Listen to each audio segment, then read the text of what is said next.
Today we learn how to work on reading part 6 from First Certificate for Schools. This part of the exam is called the gapped text. Let's see what's in it.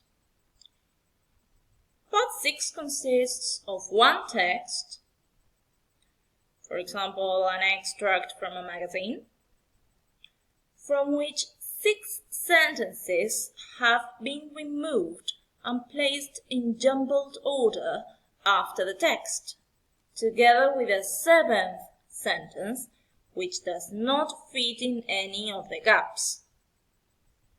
So, you are required to decide from where in the text each sentence has been removed. You can only use each sentence once.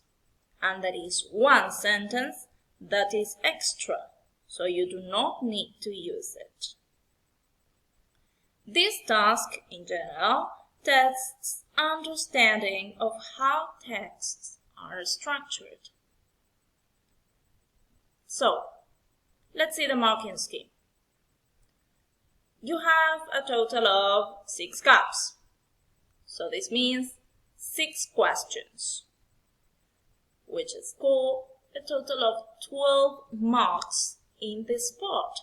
So this means that for each question you have 2 marks if it is correct.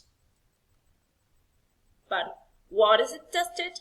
As I said before, it tests the understanding of how texts are structured.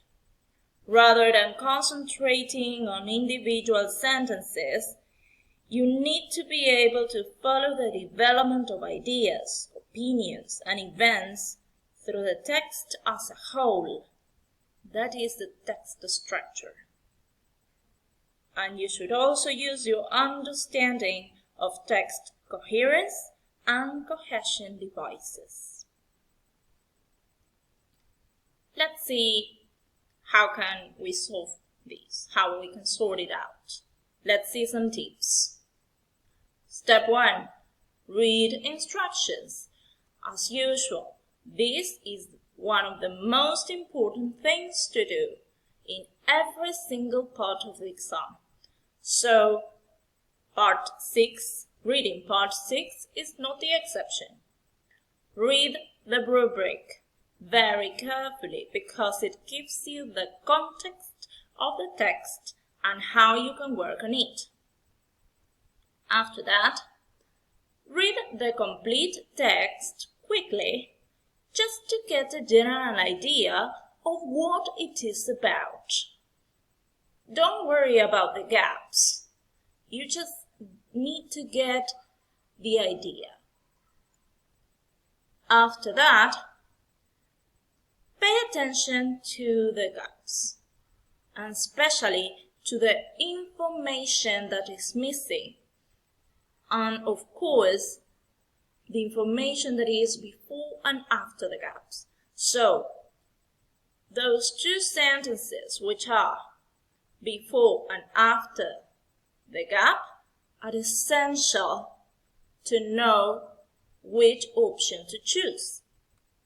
So, after you read this information surrounding the gap, you can read your removed sentences. That means your options.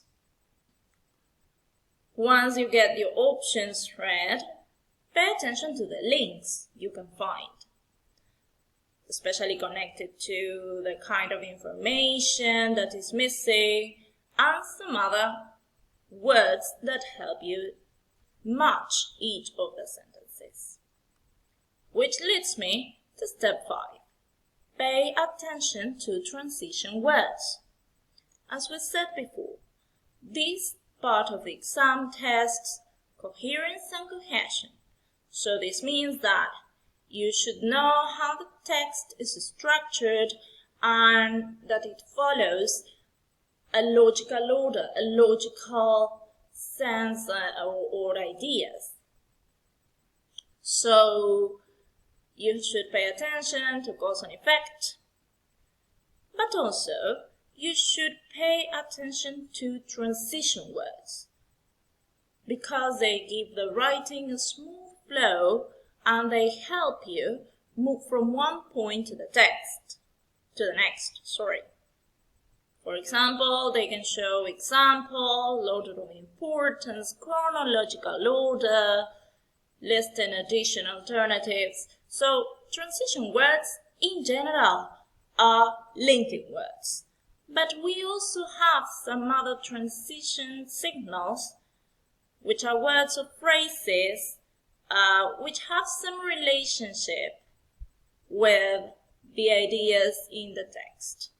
These are some cohesive devices. Then we are going to study them in detail, but at least you should know now that you must pay attention to linking words, especially because they will help you a lot to find the connection between the removed sentences and the text. And finally, once you found this link and you chose your correct sentence for each gap, read the complete text again. So in this way, you can check your work and especially find this logical order in your text. So, this has been an explanation for reading part 6 from First Certificate from Schools. I hope it has helped you, and then we are going to study different details to concentrate on this part. Thank you.